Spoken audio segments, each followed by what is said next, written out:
Hello and welcome to Truth Xpose TV. Aldwyn Altuney, your host for today, and it is with great pleasure that I introduce a wonderful guest today. His name is Dr Alfred Zerfas, and we actually met last year in Thailand at a global traffic seminar, and we've stayed friends ever since. And I'm amazed by Alfred. He's actually, I think, 80 years of age now, and he's been a doctor for 60 years. He's travelled all over the world. He's passionate about animals. He's helping to put an end to glue traps, which are very cruel for animals. And he's also passionate about having women breastfeed their children for the first 6 months, particularly of their life. Hello and welcome, Alfred. Hello there, Aldwyn. Glad to be here. Thank you so much for coming on the show. You're coming to us from Melbourne. I'm here on the Gold Coast, hence the beauty of Google Hangouts. So can you tell us, Alfred, what is it that got you in the first place? Was it something your parents said you should be a doctor, or is it something you really wanted to do? Well, my mother wanted me to find the cure for cancer because her third husband died of cancer of the lung. But I didn't fancy going to that great height. But I entered medicine because it seemed to be the most interesting thing to do at the university, and it's about healing people, so that appealed to me.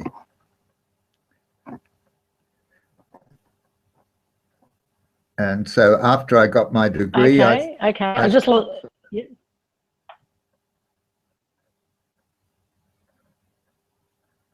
Okay, I'm just not hearing your voice there, Alfred. You're going out, so I'm sure what it is. Is that better? Oh, yes, that's better. Okay. Okay. Yeah, put the mic closer to you. Yeah, that's great. Thank you. Sorry. Okay. Yeah, So your mum wanted you to find a cure for cancer. That's great. Yeah. That's fine. Your mum wanted you to find a cure for cancer. Yeah. And how have you gone on mission, Alfred? Well, I haven't cured cancer, obviously, but I sort of aimed high because of her. So I became a doctor, and I was interested in going overseas. I had a reputation of being a wizard at rare diseases that happened to be in poorer countries, and I was on my way to get my diploma of public health in London. I finished up in India. I drove around in a motorbike to find a place to work in. I found a place in South India, and it was the hospital I worked in. It was the first hospital in India to treat leprosy patients in the general ward. And the reason was because the doctors okayed it, so that the people also okayed it. So after being in India, I got high degrees in London. Then I got into Biafra during the Civil War. I worked for Save the Children. It was an extraordinary experience, being totally responsible for the healthcare each team for about 100,000 people, and we had to screen them. We had these big drums full of stockfish and food and so forth, and we handed out, and we immunized, and we did all sorts of things, and we screened using we just walked along to assess. There were 6 nurses, most of them from Middlesex Hospital, and some of these people also continued to be in key positions in emergencies later on. This was about 68 in Nigeria. And it was then that I noticed the way we screened, we looked at the arms, because we were doing it very quickly to decide how malnourished the kids were, apart from swelling of the feet. And from there, I realized that important thing in assessment was not just to identify the well, but to exclude the healthy, because it was a much more efficient way of doing things. So that's when I invented an insertion tape, which is a tape that sort of folds on each other. Here's my article. You probably can't see it very well. I should bring a tape, but basically it's an insertion tape. And here's some designs. Okay, I don't know whether you can see that very well, but I'll stick it up later on. But it really allowed for proper reading, and I did reading tests and so forth, and it was a very quick way of assessing. And the point is, the arm circumference is constant in children aged 6 months to 5 years. So you can actually interpret the result when you read the tape. And it's color-coded, and UNICEF is now using my tape as a standard measure of nutrition in emergencies for young children. So I'm very pleased about that, and I'm also pleased about the fact that more recently, mothers have been assessing their own kids using the tape, and we did tests. Sorry, my battery's low. Just a minute. Not very well organized here. Just hold on a second. My battery's restored. We're live and authentic here. My battery's back again. I'm alive. I'm alive. Hello there. Hello there. I'm alive again. Electricity goes through my body. And I'm okay now. Okay.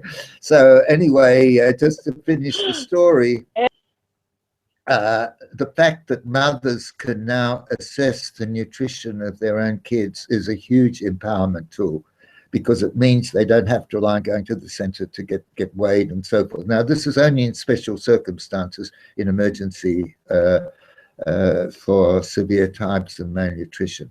But if we can start there and use mothers and communities to do their own demand and assessment, this is an amazing way of giving empowerment.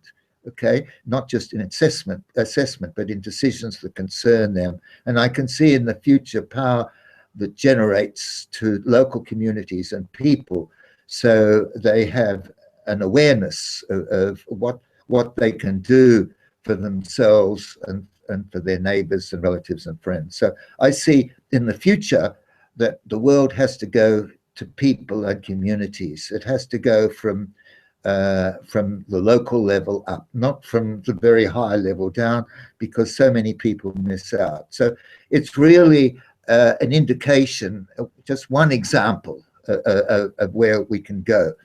And I think that's amazing, and hopefully we'll progress from there. So that's one of my passions, empowering women, particularly because my mother was a woman. But anyway, empowering them because... and she had a big influence on me, empowering them because, first of all, they're much better with money, as the Grameen Bank can show, and they make the right decisions in the family. They're responsible, they live longer, so there's all sorts of benefits. So if we can see, we can already see a certain progression in that direction. But I just see myself as not a man or a woman. I see myself as a mixture of both. And it's the woman part of me that feels strong when I do this, and I announce it. I don't mind, because it's important, and everyone should realize they're a mixture of the two. So that's to do with the tape. And that was one of the things I'm passionate about. But I'll tell you another, and actually I'll just put this picture of Gandhi in front, because that's the reason I went to India first. There he is. Yeah. Huh? Lift that up a bit higher. Lift up higher there, please, Alfred, so I can see it. Lift that picture up, please. Gandhi. Yeah, there we go. There's Gandhi, and there he is, a younger man, a very posh man, and as a child. He's the reason I went to India, because I always felt that I belonged not just in Australia, but overseas. And part of the reason was I was ambivalent in the sense to my mother and father, because they didn't get on very well.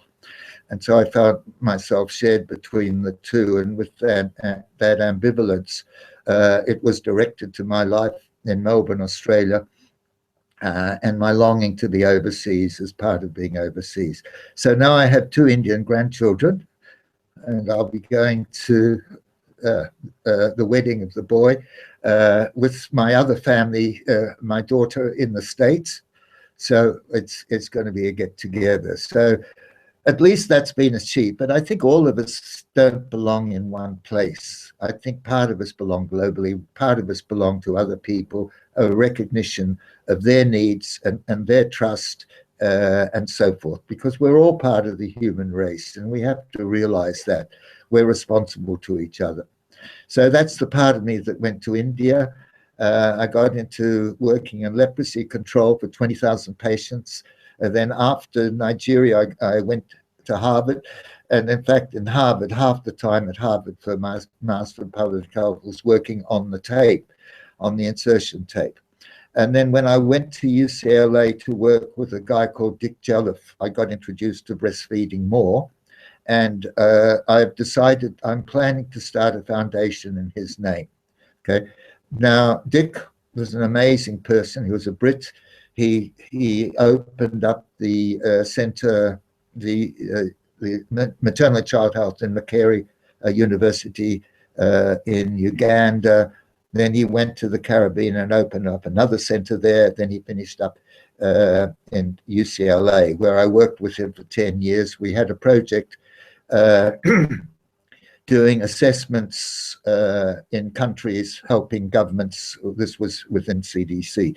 And we introduced, we made sure that breastfeeding was one of the important indicators. And he was a champion for breastfeeding.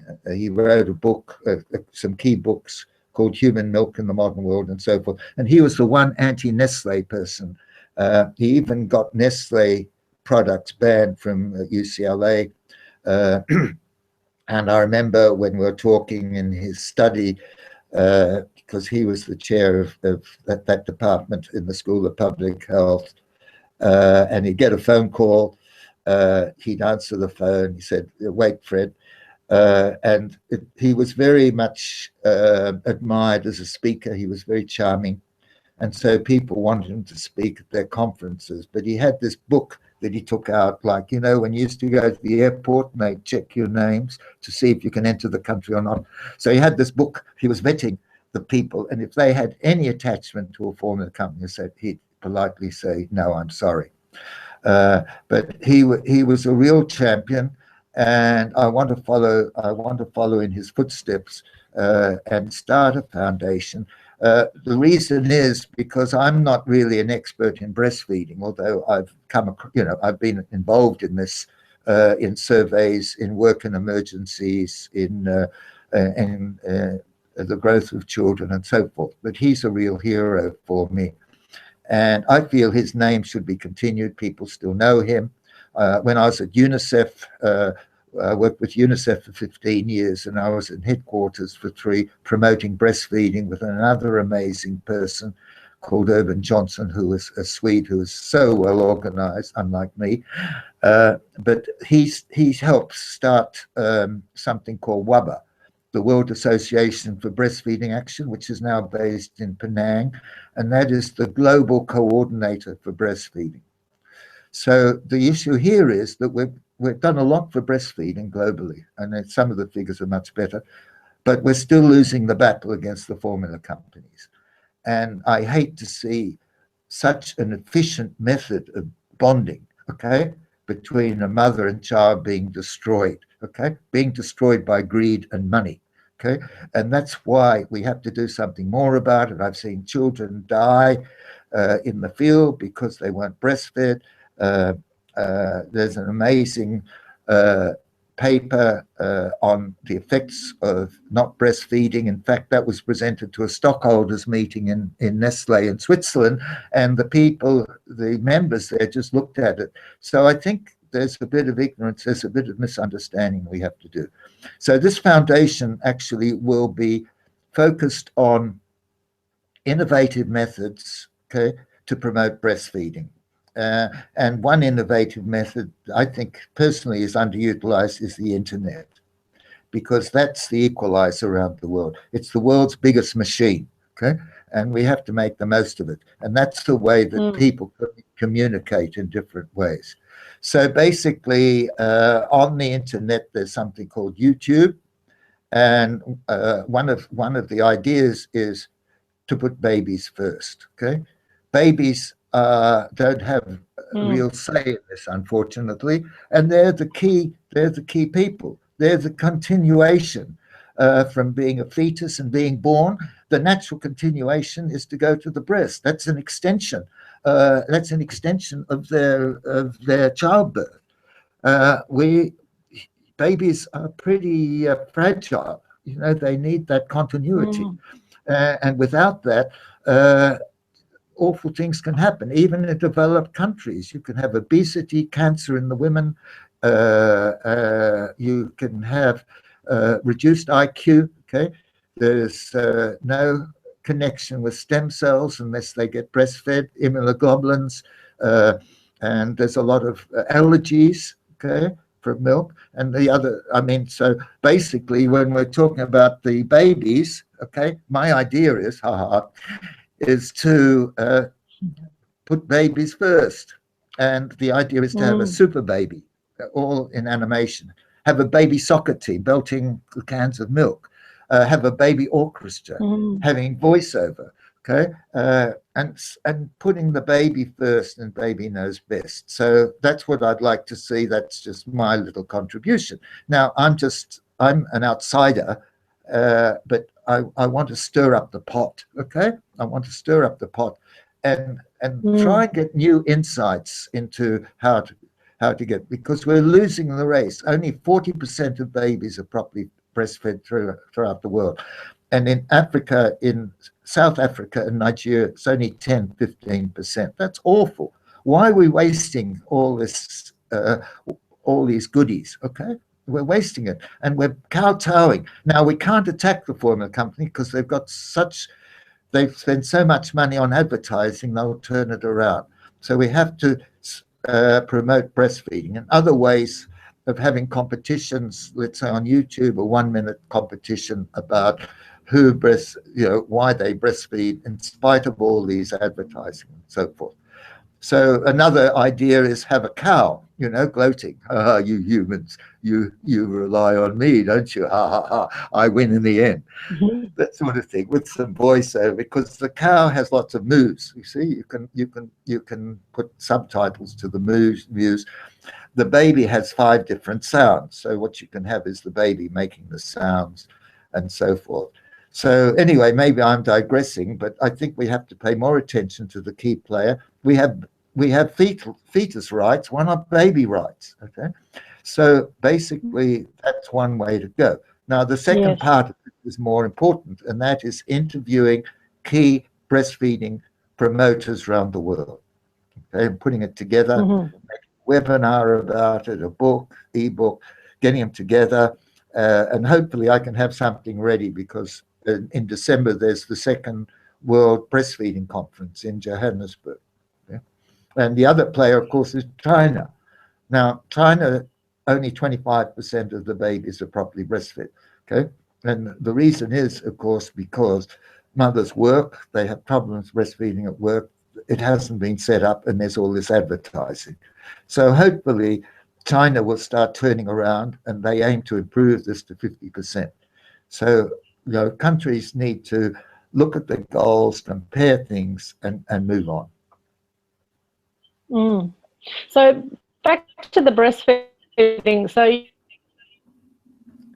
you mentioned in places like Nigeria and South Africa of being breastfed of 6 months. You said it's very earlier, you've told me. So why is it that there's only 10 to 15%? Are they told that they should be using the formula milk, or what's going on there? Why is it so high? Low, I mean, it's in breastfeeding, but why are those numbers like that?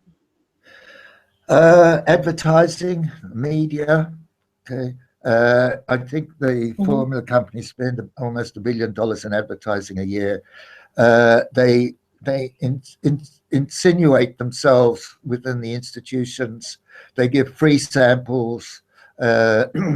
They encourage doctors to go to conferences for free. They get the word across through the media.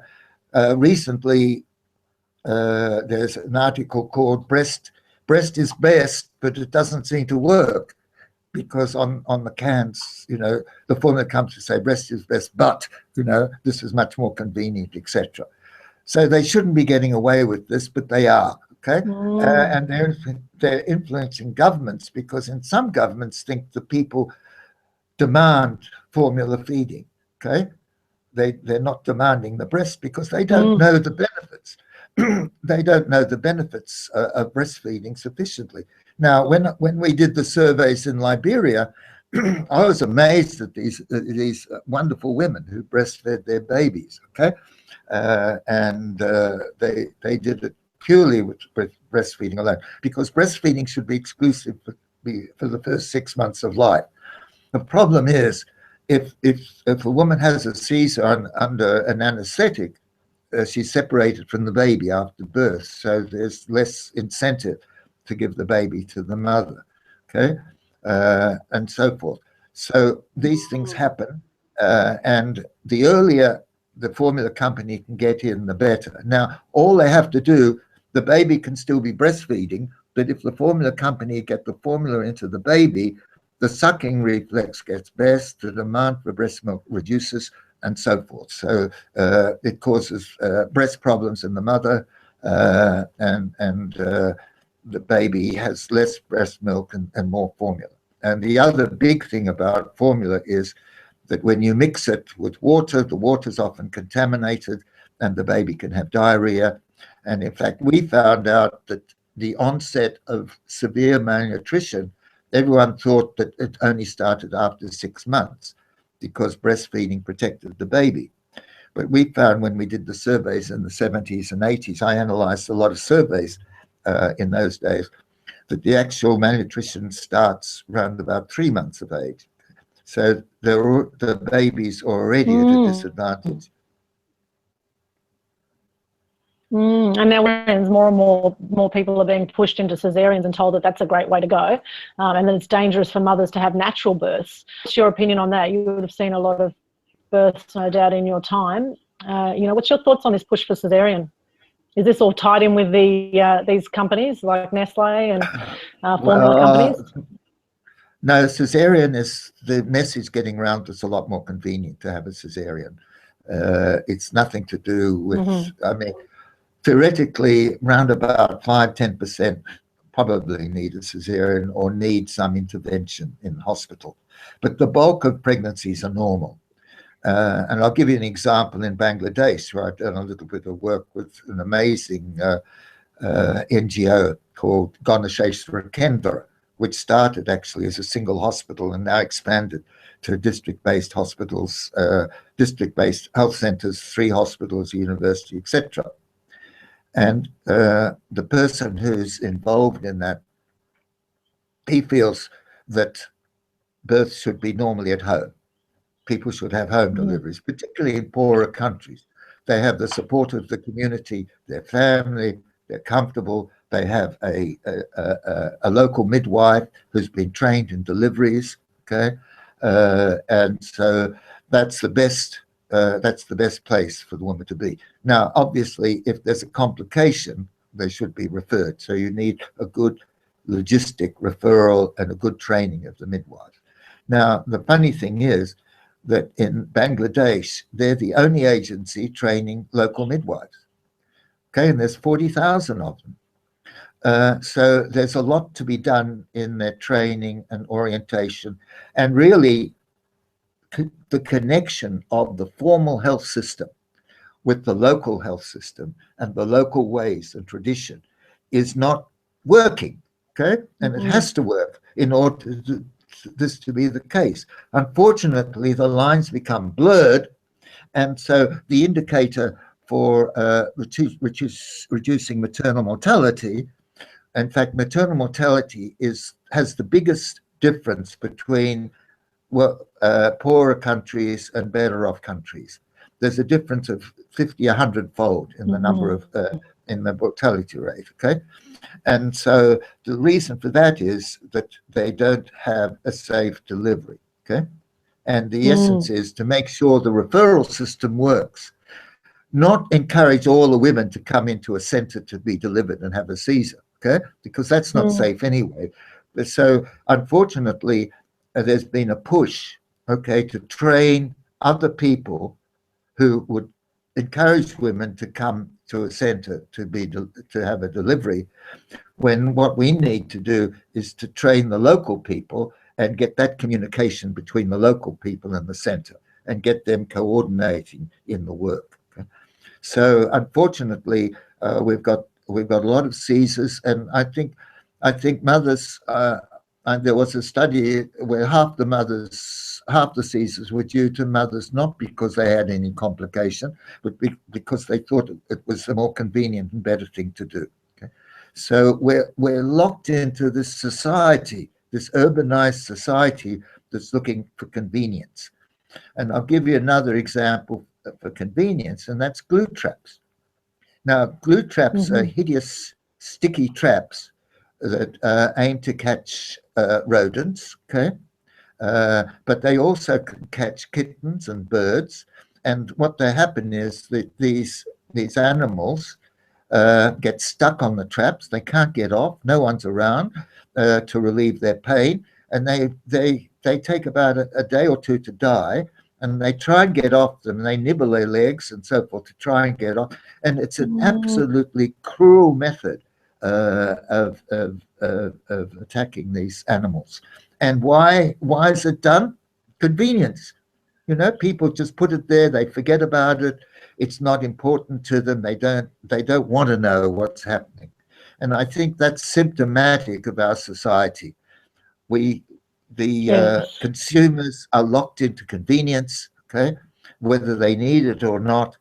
If they don't see it, if they don't see a bomb rate, you know, then there's no different, you know, it doesn't really matter. So it's that's like what makes me angry. It's like out of sight, out of mind, isn't it? You know, for a lot of people, right. They don't want to see it. They don't want to know about it. That's true. And I think some of these things that make me angry inside, the only way I can get out of it, the only way I can get out of it is to do something about it. And that's what I'm trying to do in my ways. Yes, well, that's great. I think it's excellent that you're bringing awareness to that. The glue trap thing, I must say, it's absolutely horrendous. It's disgusting what is happening with the glue traps, and to see these poor kittens and birds stuck on the glue traps, it's really so cruel. And there is a push Australia-wide now, I believe, to have these banned, and it is banned, is that right, in certain parts of Australia now, Alfred, the glue traps? Yeah, it's banned in Victoria, but the ban, it's not being implemented, and it's a big fine or even jail for people, and the only people who are allowed to use it are registered health inspectors in food places and restaurants. And we had a little video on a mouse in the house. Yep.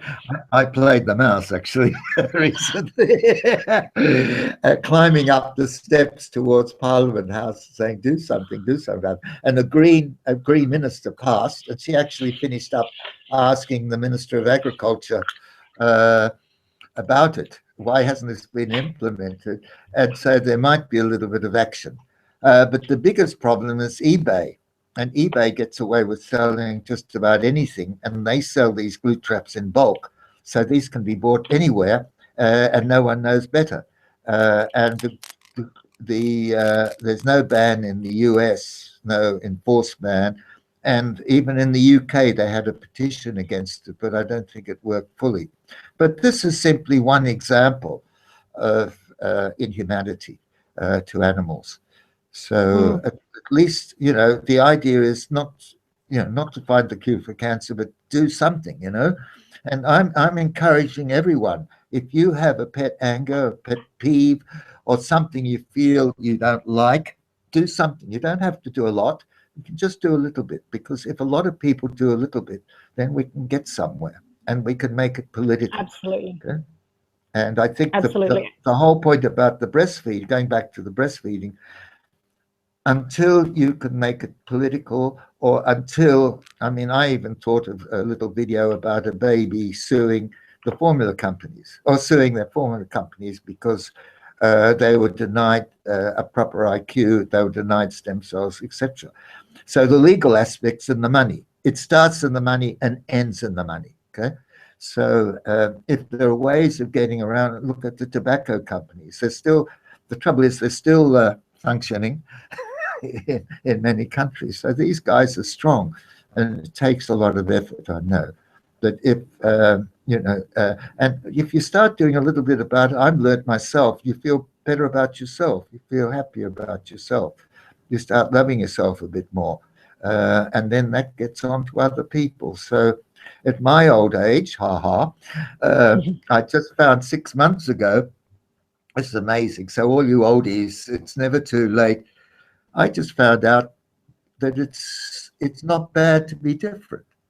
All my life, I've tried to be similar to other people because I realized I was different. And, I don't know how it came about. Maybe I'm doing courses, maybe all one had something to do with it. But suddenly I realized that I'm me, I'm different, okay? And that's what I am, and that's what I like to do. So all those people who feel uncomfortable being different, I've got a word out for you. It's okay to be different, so as long as you're not hurting anyone or breaking a law or anything. So it's okay to be different. So that's my, that's something I found out recently. Thank you. Yes, fantastic. I will agree with that. And everyone is different in their own special way, and celebrate our uniqueness and our difference. And at the same time, we are all one, as David Icke said last week in his event in Brisbane on Saturday. He said, we are all one. And it's all about choosing love over fear, because in the world there seems to be a lot of fear-mongering going on, this war on terror that was created out of thin air, and, all this sort of stuff. So coming back to nature, which is part of, the glue, well, the glue traps are far removed from nature, but I mean, killing animals, it's interesting, what people see as a pest. Like, some people have mice as pets and some people see them as pests, right? So it's interesting. Some people have rats as pets and some people see them as pests.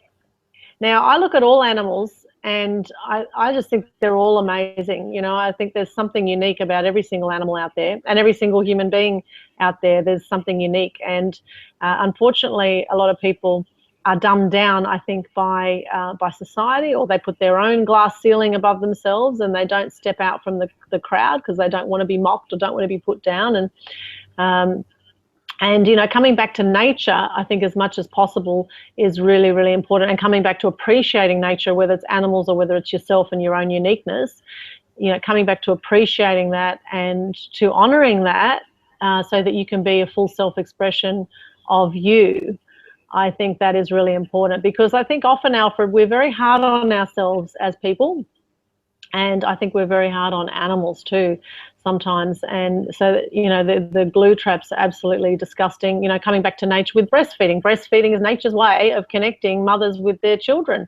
And same with, puppies. Like, if puppies aren't breastfed as well, I believe they have behavioural issues and things that can happen if puppies aren't with their mother for a certain amount of time. So I would say, in our animal kingdom and in the human kingdom, breast milk is there for a reason, and it should be utilised. Otherwise, the more you go away from nature and the way nature intended things, the more complications and the more side effects, etc., or effects that you will have. Would you agree with that, Alfred?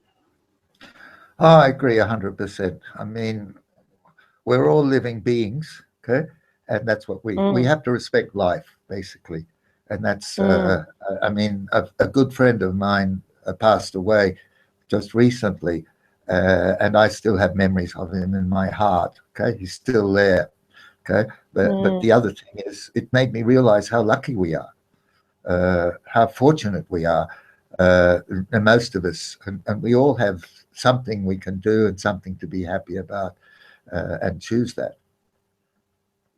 Yes, absolutely. You can, choose to be grateful for what you have, or you can choose to be miserable about it. And in any moment, there's a choice in life as to how you're going to choose to respond to whatever is happening around you. And life will throw you curveballs. However, there's a way you can tread the earth as lightly as possible, I guess, as far as respecting humanity, respecting other beings. So for those people that don't like mice, for example, and that have that. What are some alternatives if they really see mice as pests and they want to kill their mice? What are some alternatives to glue traps, Alfred? Well, just the old thing, just the old spring, if it works, is quick, okay, and sudden. There are some little plastic bottles that you can, they can be caught in, and then you can toss them out somewhere else. There are all sorts of different ways of doing it. But I recognize that there are certain diseases that mice carry, and sometimes it's necessary to prevent those diseases. That's okay. It's not the killing thereof, it's the way it's being done, the cruelty of it. Okay. And that's an expression of indifference by people, and it's the cruelty that I'm really concerned about. And Yes. any type of cruelty is something one should fight against. And Yes. there's a cruelty in the formula companies, okay, who recognize, it's like the tobacco companies recognize the ill effects of what they're doing, but they're beholden to shareholders. They're beholden to making money. It's like institutions, even health institutions, that are becoming a business now. And so we've lost that connection. We're really losing that connection with our humanity. And we're replacing humanity with convenience, with money, with riches, and so forth. And we just have to get back to basics, I think. So, I mean, I must admit, I'm fortunate because I haven't been poor in my life, but there are a lot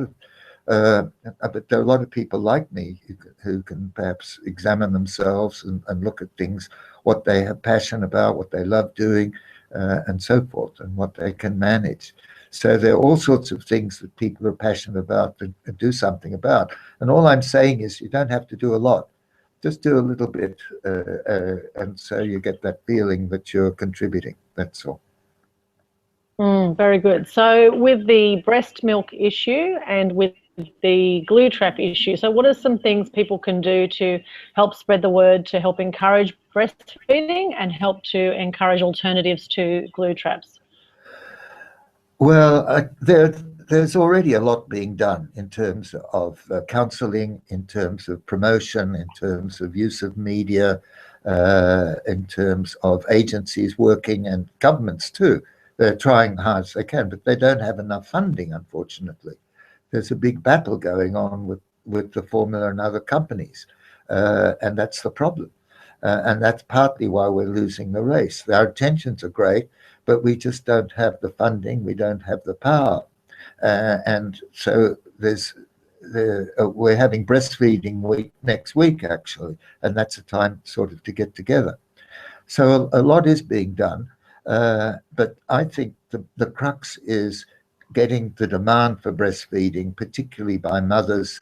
I think we have to focus more on successful mothers, successful communities, those that promote breastfeeding, natural breastfeeding, the same as natural childbirth. Okay, so basically that's what we have to promote. And how are we going to promote it? I think the only way to do it is the internet, because that's a way of getting a message across. Whether it's by YouTube, you can take a little video of yourself, and the community itself can be involved in this. You can make music, you can make dance, you can do all sorts of things to promote this. I think there's a way.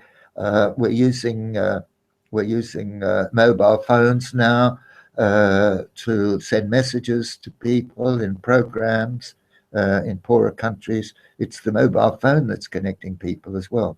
So I think that a lot more can be done in this area. And I guess really promoting the benefits. You know, the education is half the issue, isn't it? Once people are educated, then they know the difference. Whereas, you know, don't just believe what you're told by the mass media as to, you know, the benefits of formula milk, for example. You know, do your own research. And I mean, it just makes sense that anything natural would be better for the child anyway. It makes sense. I mean, why would we have breast milk if it wasn't meant for the child?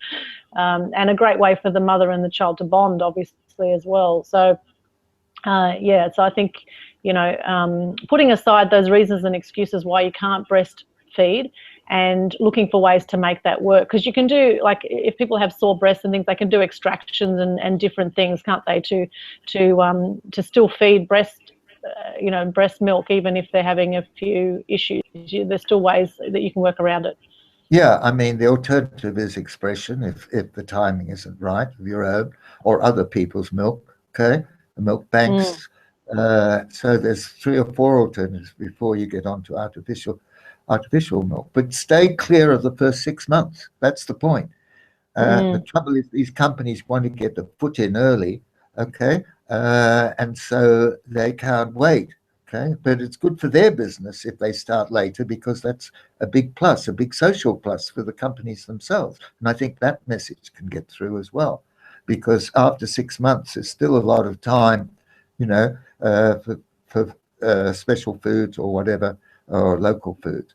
In terms of education, I think sometimes it depends on the type of education and the way in which people see things. Okay, and I'm getting back to this convenience issue, the consumerism, the status symbol. Okay, that look for formula feeding and so forth. Now, countries should realize that, because there are recent studies to show there's a shift in the IQ, even a small amount, 2 or 3 points in a population. There's a follow-up study in Latin America and other places, that if you put controls on, if you compare breast and non-breast babies, the later IQ is higher in breastfed babies. Now, 1 or 2 points on for an individual might not mean very much, but if you're looking at national figures, you're looking at a shift.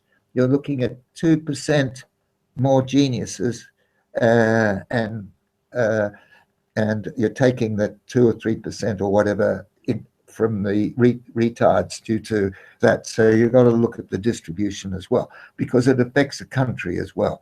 It affects its development.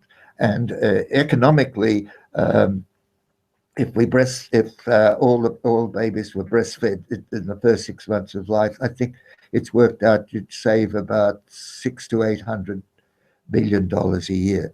Okay, so there's an economic advantage, because this stuff costs money and it's expensive. The second thing is, in order to keep it going in poorer countries, it's diluted, and if it's diluted, the baby isn't getting enough food. Okay, and so that's another problem. So there are all sorts of problems in terms of allergy, in terms of, if a woman breastfeeds, she's less likely to get cancer of the breast and ovary and uterus. Okay, that's been shown. And so there's so many benefits of breastfeeding that really haven't been integrated, okay, into the regular media and into the public domain.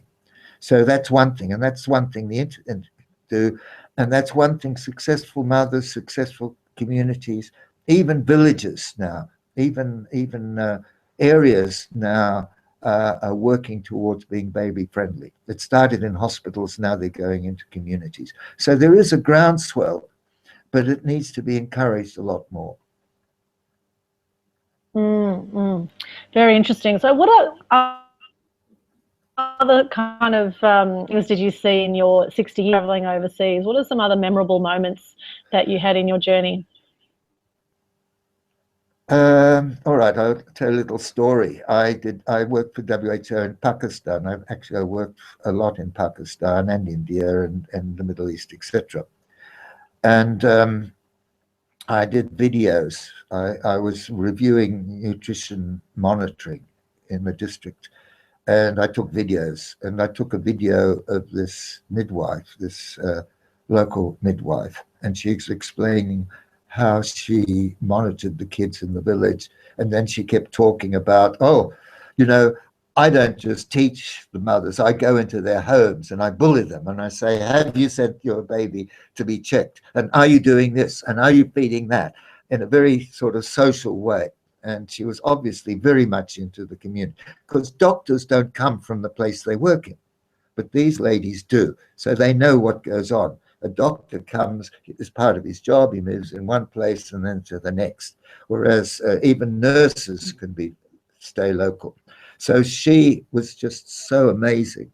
So I took the video, and I lived in DC, and I was mates with the chief health planner of Pakistan, and he was coming to DC for the World Bank. So I took the video with me, and with him present, we showed the video to these guys in the World Bank, and their eyes just went like this. They couldn't believe that this woman knew all this stuff and practiced it.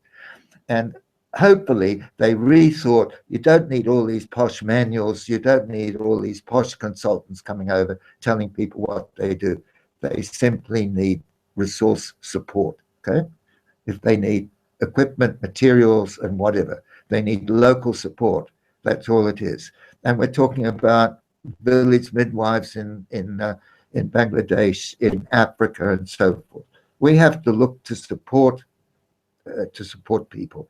And there was a project I took a video of in India called "Why Plant Millions of Trees?" Okay, and they planted, I think, 10 million trees in this area in central India. It's a friend of mine, and he was talking about it. And basically, they grabbed the rain. It used to be a desert, and they've restored it. They just grabbed the rain in bunds and had fruit trees, etc. And it took a long time for the villagers to come around. But the point was that these villagers were responsible for digging the bunds and maintaining them, and maintaining the irrigation, because they got a direct arrangement with the government. There wasn't a middleman. And if you get a middleman for developmental projects, you're open to corruption and all the rest of it, to layoffs. But if you get the community, if you can get the people involved to be responsible and maintain it. Now, that took a lot of work in that area, but it was a very important message that it wasn't just the planting of the trees, it was development, getting an income from this thing, and it was done from the very community. So basically, I'm an outsider. I come into the country. I don't belong to the country, okay? But I try and feel part of something, you know? You try and be involved emotionally with what's going on. You try and believe things, and even though I'm not from the country itself, I put my little bit in, and I think we all feel good when we do that. Now, I don't do that all the time. Sometimes I'm lazy. Sometimes I can't make decisions. You know, they're all parts of me, because I'm human as well. But basically, that's the nirvana, to feel part of something, to feel as if you're contributing, even if it's a little. Give something of yourself, and be with someone inside them, and they're inside me. And this connection I call love. Okay, I really call love. So if you love people, you're connected with them, you feel part of them, you're receiving good vibes from them, you're giving good vibes, and so forth. Okay, so hopefully those periods of my life are very important. They don't happen all the time, obviously, but I enjoy doing them. And I would say to people, share a lot more. Okay, share things, share ideas, share feelings, whatever. Be part of something else, and also they're part of you, because that's what carries on. That's what God is, basically. God is the sharing. I think that's what God really is. It's a spirit, it's an energy that's in all of us. It just has to be amplified. Yes, yes. Religion gives it different names and divides it up. Right. It's pretty much it's all the same thing, really. Yeah, it's all the same energy, and just with a whole lot of different names. So you've been in traditional medicine for 60 years. So what about alternative medicine? Have you ventured out much into alternative medicine, like homeopathy or naturopathy, or you know, what's your views on alternative health treatments? I think it can work. I think it hasn't been accepted sufficiently. I think doctors, I'm a doctor, but I'm a bit anti-doctor. I'm not anti, I'm anti-institutions, basically. I'm anti that sort of control. Yes. I'll just tell you one little story in India when I worked in the hospital. I had an Ayurvedic doctor working with me, Dr. Singh, actually. And I used to be amazed at what he did. And one example, we had these huge scorpions, they're about this big, okay? And people came in with bites, and they could be deadly, actually. And they came into the outpatients, and he said, "Oh, Dr. Fred, let me deal with it." And he had this stone, which he'd put in milk to purify. And he got the person to sit there and put the stone on the person's chest, okay? Wherever the bite was, and it stayed there.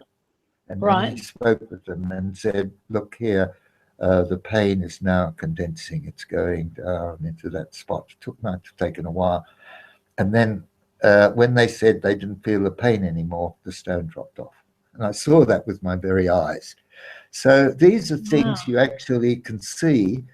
I'll give you another story. There's a lady in Singapore. I went to a conference, public health conference every year, and she sells holy water. This is water she blesses, and it's a business, and a lot of people have benefited from it. It's purified. It's okayed by the ministry in Malaysia and Singapore, but she blesses it, and she's an amazing person. So at the conference, they attended a talk that I videoed of a friend. Said, "Oh, he's much more scholarly than I." And said, "Oh, let him come around." He said, "Fred, you know, I don't believe it. You need a controlled clinical trial." So we worked out a controlled clinical trial for this so-called blessed water, and they distributed in schools as well. So the idea was to have a double-blind crossover trial with water that is exactly the same, apart from the control. The treatment water was water she blessed. Otherwise, it's exactly the same. No one knew about it.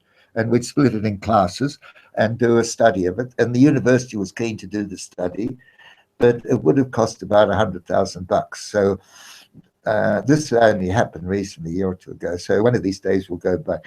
I mean, imagine doing a controlled trial in a Catholic church of blessed water by the priest and see. I mean, there's a lot of, I know there's a lot of placebo effect in this, but I do think I think energy can affect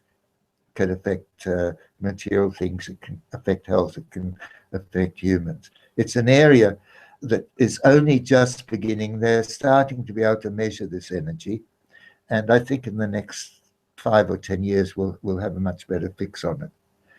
But I believe in it, but I don't understand it, that's all. But you believe in God, but a lot of people believe in God and they don't understand God as well. So why not other things? Yeah, well, that's true. That's a very good point. Yeah. Very good point. Yeah, I like that. So what about, we've heard about doctors being, bribed, I guess, by pharmaceutical companies, by Big Pharma, giving them holidays and trips and all sorts of perks for pushing certain products. Did you notice much of that in your profession? A few times indirectly, although drug companies don't need advanced people. They use doctors with free samples, basically. And I helped some master's students in Queensland University actually present their theses. And one group were in the Philippines, and they had the decentralization, and all the power went to the provinces.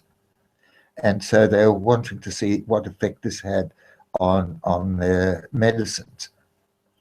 And so they didn't interview drug companies, but they socialized with them in the pub.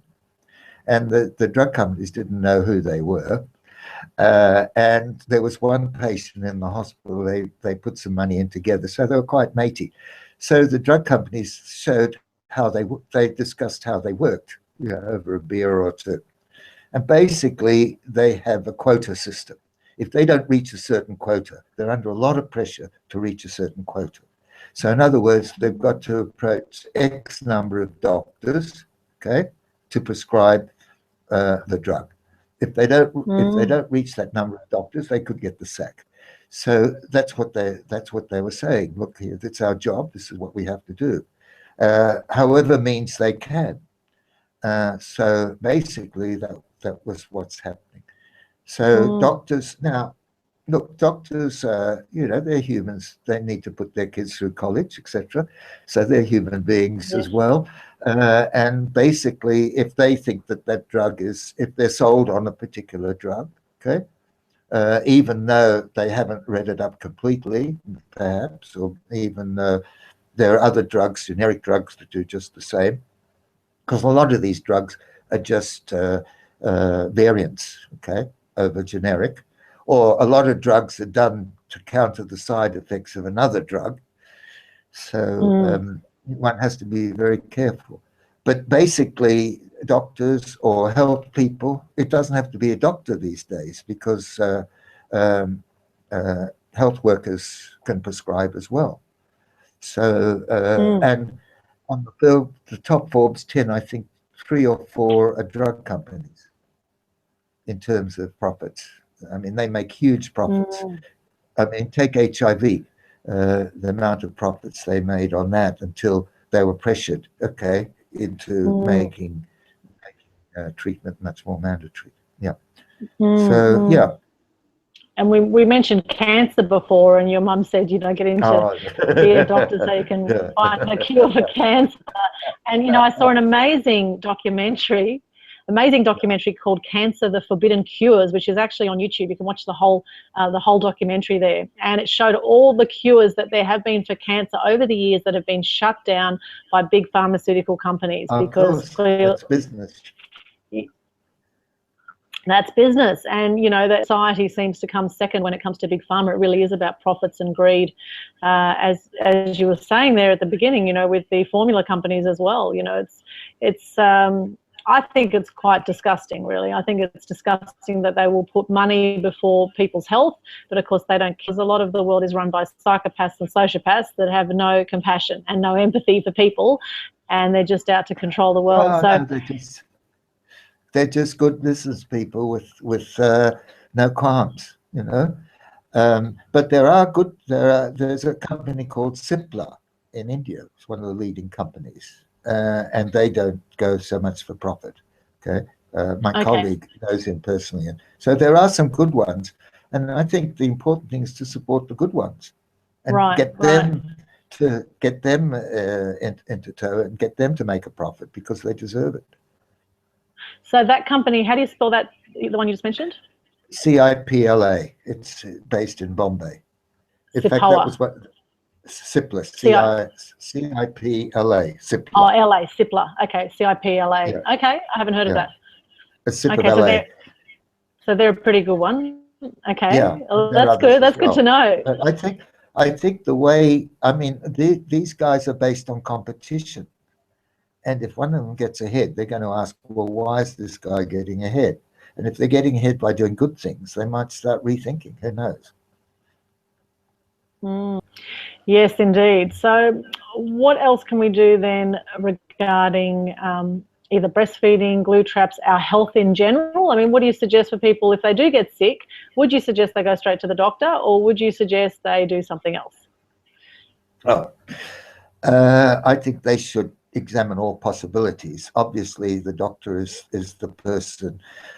Yeah, I like the sort of GP type doctor still, okay, who looks at you totally and doesn't treat your symptoms, okay. And there are some around, and I go to one, but there might be alternative. I mean, doctors aren't very good at backs. They're not good at all sorts of different things. There are some alternative medicines that boost up your immune system. Now, if you boost up your immune system, you can handle a lot of problems. And I think I think people should have an open mind. I'm not saying choose one or the other, but have an open mind and network among your friends to see the results that people have, because acupuncture, all sorts of different things are effective. Okay, it's a question of deciding what's good for what. So I'm not promoting either one, but what I'm saying is that be careful. You know, if you're prescribed a drug you don't know much about, read it up on Google, find out what the side effects. Ask questions. Okay, ask questions all the time. You know, what does this do? Yeah. What would happen? You know, and get the answers, and then be very careful that the cause of your problem is affected, not just the symptoms, because often the symptoms are treated. I was told that the best specialty to get in is dermatology, because all the people have chronic conditions and they're not seriously ill, so they're very grateful. And in one ward when I was at the Alfred, We had half was psychiatric and the other half was skin problems, and they both had the same treatment, just to knock people out, because one lot had an itch and the other people needed to be knocked out. That was in the old days. It's better these days. But I would say, think about yourself first, okay? And make inquiries, look up things, ask questions, okay? And then try more than one doctor if you're unhappy. Okay, you can always choose another doctor or another person. Yes, yes, I think that's great advice there, because doctors have been proven over the years to make many mistakes, and a lot of people have died unnecessarily from mistakes by a doctor, because doctors are human, and they will make mistakes, and so sometimes that can happen. So I guess if you get multiple opinions, you do your research on whatever it is you're prescribed. If you prescribe something, do your research on what's in that, and if before you choose to take it or take that advice.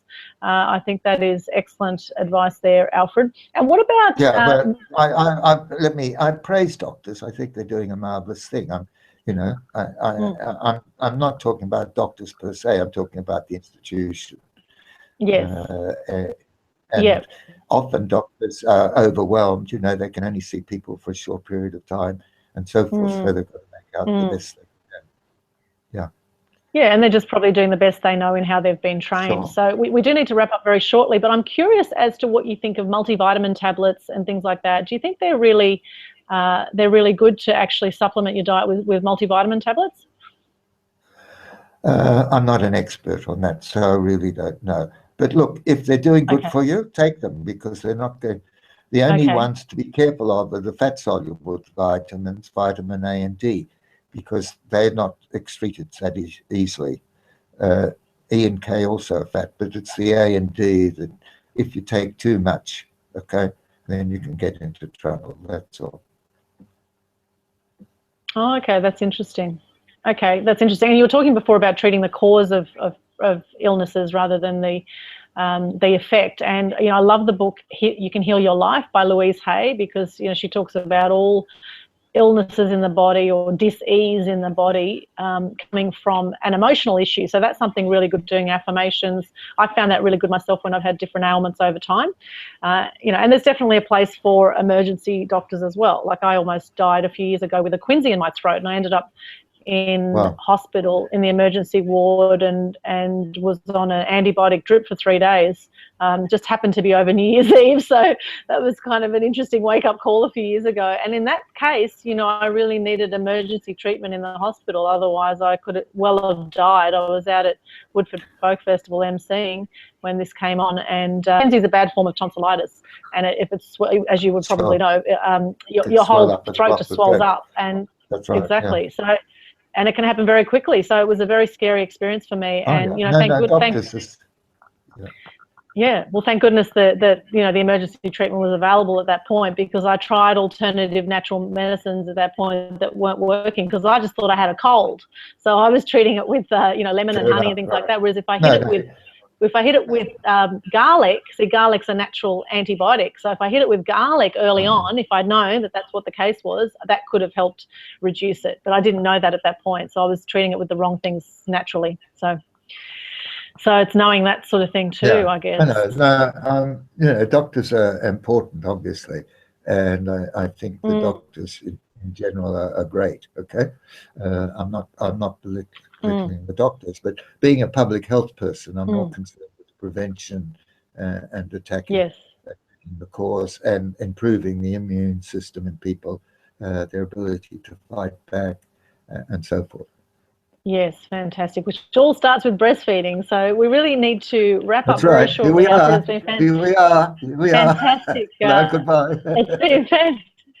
It's been fantastic chatting with you. Now, how can people connect with you, Alfred, if they want more information about what you're doing, or they want to support your cause for breastfeeding and for avoiding glue traps? And I guess this would go with moth traps and things like that too. Anything where you've got a glue, some sort of glue substance to trap any kind of animal, would be extremely cruel. And I have seen moth traps where geckos have been caught in moth traps, for example. So I mean, even something like a moth trap could catch other kinds of animals as well. So, how can people support your causes and